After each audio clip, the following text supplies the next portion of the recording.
How to maximize your employee retention credit, ERC, or ERTC, and minimize audit risk. This video shows the employer how he can ensure his employee retention credit submission is correctly done, so his ERC is safely maximized. Many eligible employers are getting the maximum $26,000 per employee on their 2020-2021 payroll.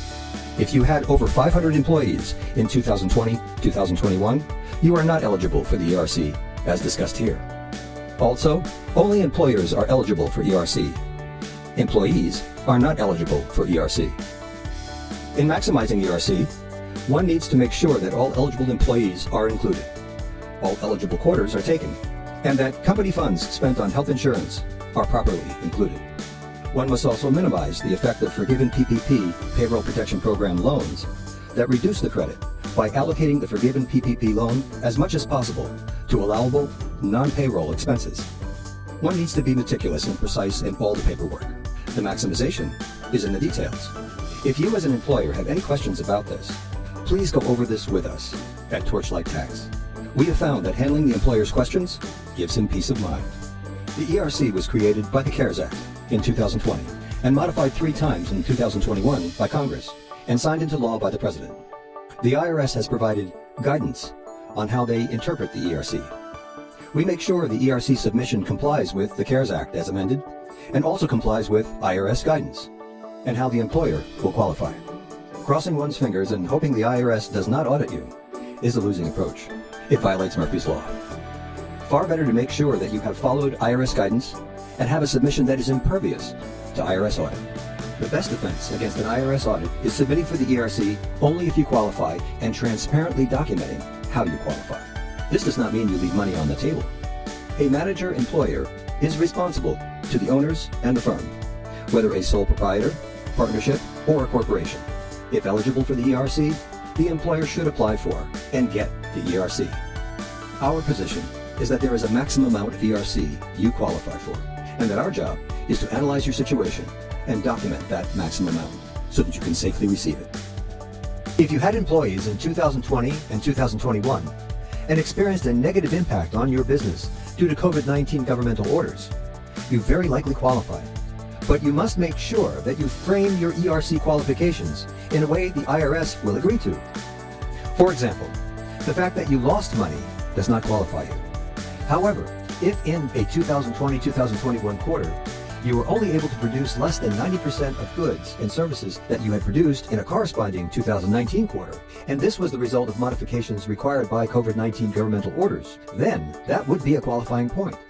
Yes, that's probably why you lost money. The IRS guidance does not say, if you kept your employees on payroll and lost money, you qualify. But it does say that if COVID-19 governmental orders required modifications in your business that resulted in a greater than 10% reduction in your ability to deliver goods and services, you qualify. The CARES Act and IRS guidance are complex. Bookkeepers, general tax preparers, and payroll specialists rarely have much experience in reading and understanding tax law, IRS guidance, and related IRS regulations. EAs, CPAs, and tax attorneys who have studied up on the ERC are familiar with the tax codes, IRS regulations, IRS guidance, and have significant experience in defending clients under IRS audit. These are best qualified to ensure your ERC submission is impervious to an IRS audit. IRS audits are dangerous to the ill-prepared. There is a common misunderstanding amongst the public and even second-tier tax professionals as to how the IRS operates. Here is an example as it applies to the ERC. Suppose you had a small business and kept 50 employees on payroll throughout 2020-2021. The employees made $800 plus per week, and you did not receive a Payroll Protection Program PPP loan forgiveness. If you qualify for the ERC, you could potentially get $1.3 million in ERC. Now, even if you do not qualify for the ERC, you could potentially get $1.3 million in ERC. What? No, that's crazy. You made a mistake. No mistake. Crazy, but true. The IRS does not determine if you qualify for the ERC before sending you the refund. This is what many employers and some ERC filers do not understand. To get an ERC refund, the filing firm files amended payroll tax return 941X and notes in a box, "Why amending?" to claim employee retention credit under the CARES Act. That's it. You are not required to state how you qualify. There is factually no place to indicate how you qualify on the 941X form. The IRS does not want you to say how you qualify at this point. The IRS receives the amended 941X. The paperwork matches their records. The employer's name, EIN, the employees' names, social security numbers, and amounts paid, etc. all match. The returns are processed via computer, and refund checks are issued 1.3 million. This is true whether you qualify or not. This is how the IRS operates. Here is another example. Have you ever gotten your personal tax fund deposited to your bank account 2 or 3 weeks after filing your tax return? This happens all the time. Did the IRS review your return carefully? No. Did they make sure you were eligible for every credit or deduction? No, of course not. With the volume of submissions, there was no time. This is the same for the ERC, except the refund amounts are much larger. Also, please note, the CARES Act extended the period the IRS can audit your ERC claim from 3 years to 5 years. They have 5 years to review your claim, demand the ERC back, and add on penalties and interest. Now, when you understand you will get an IRS refund, even if you don't meet the qualifications for the ERC, and that the IRS could then charge you penalties and interest on the amount you received, your priorities shift. Yes, the 941X must be correct. And yes, you maximize your ERC by doing this. The most important thing is determining if you are eligible for ERC per the CARES Act and IRS guidelines. And this is not what bookkeepers and payroll specialists do. Another example. Suppose you had 99 W-2 employees in 2020-2021. And suppose your business boomed and you're not eligible for the ERC because your income and delivery skyrocketed. You could get 2 million plus in ERC by filing 941X forms. But what then? Do you want to flee the country and live off the grid? The IRS is very likely to find out and demand their money back with penalties and interest. Sadly enough, if an unethical firm filed for you in this situation and you paid them their 20% commission, they are likely to get away with it. The IRS is not coming after them. They have no debt with the IRS. You might go after them, but it probably would not be easy. You, on the other hand, do owe the IRS money. The IRS does not have to go to court and prove you knowingly defrauded them. All they need to do is audit you, decide you owe them the money, and demand the ERC be returned with penalties and interest. Now, Torchlight Tax is an expert in IRS audit defense. If we were asked to submit for an ERC in this situation for a refund that you did not qualify for, we would not do so. We are ethical and in business for the long haul. We would not set you up for an IRS audit by helping you get ERC funds you were not eligible for. The important thing is making sure that you as an employer qualify for the ERC and that this is documented. Working with the employer is something an experienced EA, CPA, or tax attorney who is well versed in ERC can figure out. Many employers and employees of ERC-only firms do not even realize this is an issue. When the ERC refund is received by an employer who does not qualify for it, the ERC-only firm collects their fee for the job and considers it a job well done. In this scenario, the employer receiving the ERC and the ERC filing firm are jumping up and down and high-fiving each other. The ERC-only firm, not being tax experts, likely do not realize they have set their client up for an IRS audit. Maximizing the ERC and making your ERC claim audit-proof requires real tax professionals working with your firm who honestly and meticulously document and confirm that you qualify. If you do not qualify, a real tax professional will tell you, no, you do not qualify. He will tell you no because he knows that an IRS audit would take the money back with penalties and interest. As an employer, you cannot risk an IRS audit by having your ERC done by unethical or untrained ERC filers who do not have a full understanding of tax law and how the IRS operates. Unless, of course, you want to leave the country and live off the grid. You risk your business if you or your ERC filers are not fully trained and ethical. Minimizing audit risk. How can one be safe from audit? Here are 5 best practices that protect you when filing your ERC with a tax firm. Number 1, you are told specifically how to qualify for the ERC, which should include what test you passed and how you passed should be quantitatively explained. Number 2, the explanation should be understandable and make sense. Number 3, You are told, unless you're a nonprofit, that you have to file amended income tax returns for 2020 and/or 2021. Usually, the firm that does the ERC also does the amendment. Number 4. The ERC filing firm agrees to defend you in an audit for the 5-year audit window at no extra charge as part of their fee. Number 5. The ERC filing is done by an established EA/CPA firm with a history of tax preparation and IRS representation, beginning well before the ERC ever existed. Before you file for your ERC, you should ask yourself, will this firm be here for me if I get audited in the next 5 years? What should set off ERC IRS audit alarm bells? These are the alarm bells to listen for when a firm is working with you on an ERC submission. Number 1. You are not told specifically how you qualify for the ERC. Did you qualify by gross receipts? If not, there must be a reduction of greater than 10% in your ability to deliver goods and services because of modifications required by COVID-19 governmental orders. If it is only a narrative about wearing masks and making meetings by Zoom calls, but no quantitative analysis, this is a huge red flag, and alarms should go off. Number 2. Does it not make sense that you qualify? Number 3. No mention is made of having to file amended income tax returns. All that is mentioned is the 94-1X that is filed to get the refund. But after the 94-1X is filed, amended income tax returns must be filed for 2020 and/or 2021 to reduce your business payroll expense by the amount of the ERC. A real tax firm that is planning to be around is going to tell you about this, is going to want to file your returns. They would want you as a future client. Number 4. No mention is made of audit defense. Why would they not talk about audit defense? This may mean that they are not qualified or competent in audit defense and are not going to be around to help you in the event of an ERC audit. Number 5.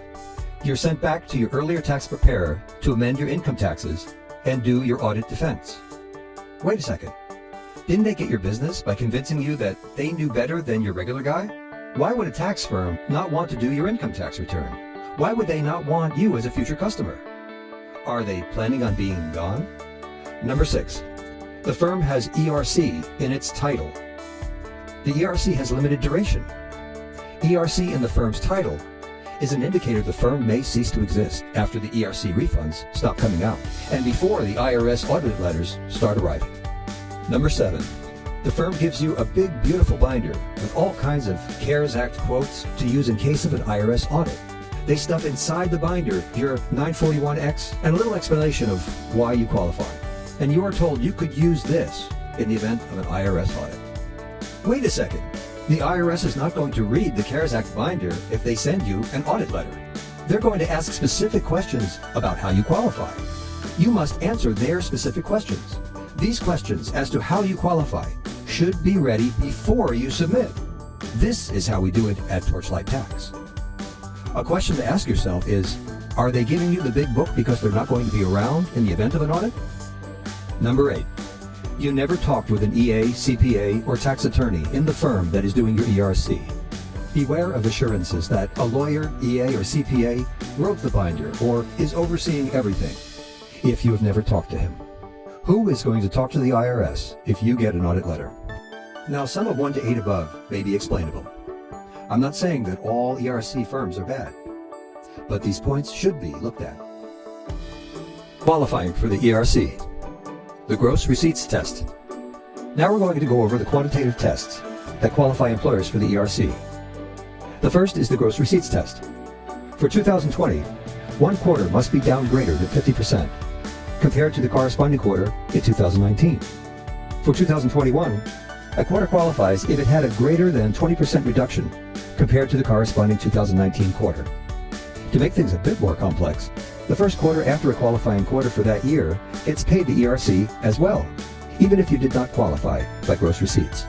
A new startup after 15 February 2020 can also qualify for quarters 3 and 4 of 2021. Other qualifying tests. If you do not qualify for the gross receipts test, there are other qualifying tests. In general, you must connect a greater than 10% reduction in your ability to deliver goods and services to federal, state, or local COVID-19 governmental orders that cause the reduction. There are also tests where there was a 100% shutdown of a business or a part of it. There is also a test where federal, state, or local governmental orders caused supply chain disruptions that impacted your ability to deliver goods and services by greater than 10%. Now, the important thing to know about these tests is that they have a quantitative aspect. You cannot have a narrative with no numbers that qualifies you. You can have a narrative, but it must point to a greater than 10% reduction, and you must state the reduction occurred. No narrative is needed for gross receipts test. Example, the business does not pass the gross receipts test. An analysis is done that explains how COVID-19 governmental orders impacted the business, resulting in an 11% reduction in the delivery of goods and services that compared to the corresponding 2019 quarter. This supports the fact that the business has a greater than 10% decline in its ability to deliver goods and services. Now, Torchlight Tax does a lot of IRS representation. We have represented thousands of taxpayers before the IRS. Audits are no big deal to us. New clients come to us for audit defense when they receive an audit letter. Audits are only a serious problem when the original return was done wrong. If your return was done correctly, you will win the audit. Yes, we have all heard horror stories about IRS audits. No one likes them. The IRS can be capricious and arbitrary. However, if your accounting and documentation is perfect and your tax return preparation flawless, you're not likely to have a problem. One might say that the IRS can be capricious and arbitrary when there is a chink in your accounting or tax preparation. The way to be safe from an IRS audit is to be so well prepared that you hardly care if they audit you or not. Now, other than gross receipt tests, there are other ERC tests that require some work. Look at our example above. We're talking $1.3 million. If it took 1,000 hours of work to work out the details to support your ERC claim, you would be getting $1,300 for each hour of that work. Of course, it's not going to take 1,000 hours, but it's worth time and effort to build a foundation for your ERC submission. People hate taxes. They don't want to deal with IRS rules. It's amazing how quickly some are ready to throw away a couple of $100,000 of IRS refund because it's too painful to confront the paperwork. But bear with us. I have spent hours on the phone with an employer pinning down how he qualifies for the ERC. He was ready to give up at 15 minutes, but we figured it out, and he was glad we did. Example, you have a cleaning service with 70 W-2 employees that you kept working in 2020, 2021. You have a slim profit margin and are by no means rich.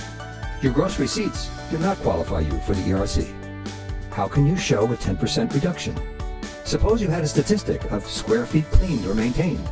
Suppose that governmental orders required more social distancing, smaller crews, that you had supply chain shortages, etc. All these resulting in a statistic being down for each quarter compared to 2019 by 15 to 45%. You could have a narrative about all the extra work required by governmental orders to do the same quantity of cleaning. You confirm it by the statistic. A case could be constructed around this, that you had a greater than 10% reduction in your ability to deliver goods and services for quarters 2, 3, 4 of 2020 and quarters 1, 2, 3 of 2021. This qualifies you for the ERC for all the quarters. Now, this is just an example, but the point is the employer and the tax expert would agree that this is a real thing and they could quantify it and make a clear, understandable case that this business qualifies for the ERC. One other point. If you as a business owner went through hell to get through 2020 and 2021 and survived, but you do not qualify per the gross receipts test, I would recommend you thoroughly review what happened with an expert from Torchlight Tax. Maybe you do not qualify, but if you don't qualify, you should walk away from filing an ERC. However, if it took Herculean efforts to keep your firm alive, we should look carefully at what happened and see if you qualify by another test. Let's suppose you have worked with Torchlight Tax and you qualify by gross receipts, or you qualify because you were able to show that you had greater than 10% reduction in your ability to deliver goods and services because of modifications required by COVID-19 governmental orders or supply chain disruptions created by COVID-19 governmental orders. You need have no worries about an IRS audit in a situation like this. This is not because you will not be audited. It's because even if audited, you will prevail. Of course, your data must be accurate, as our analysis is based on your data. Now, once the refund is received, we are not done. Businesses must file amended 2020 and 2021 tax returns. Usually, we file these for our clients. Please note, this would not generally apply to nonprofits. Then we stand by for 5 years to respond to any IRS correspondence or audits on your ERC. You do not have to respond to IRS correspondence. send them to us, and we will respond and let you know how we responded. And yes, we would be glad to file your taxes for the next few decades. You do not have to use us, but we want to do as many tax returns as we can. That's our business. Torchlight Tax is a full-service tax firm founded by Dave Horwedel. Guard Dog Tax was formed by Torchlight to specialize in IRS representation. We are a team composed of EAs, CPAs, and support personnel. We do personal and business taxes of all kinds. We clean up tax messes every day. We represent clients before the IRS. We are here to stay and build our business by excellent service and results. You're welcome to visit our websites. We have excellent reviews and are proud of our work. We would like you to get your maximum ERC without exposing yourself to audit risk. If you're an employer who had W-2 employees in 2020 and 21, please call us at 702-463-1818 or email us info@torchlighttax.com or fill in the consultation form below.